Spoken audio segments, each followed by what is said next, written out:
On Sunday morning, Tropical Storm Agaton, international name Megi, hit the central part of the Philippines.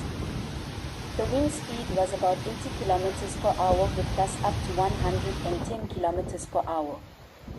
The State Weather Bureau said the typhoon is slowly moving west along the province of Eastern Samar.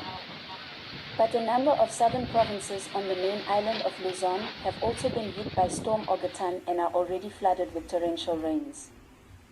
The State Weather Bureau has raised alert levels in several central and southern areas of the Philippines. Authorities urged residents to be vigilant, warning of floods, landslides and strong winds.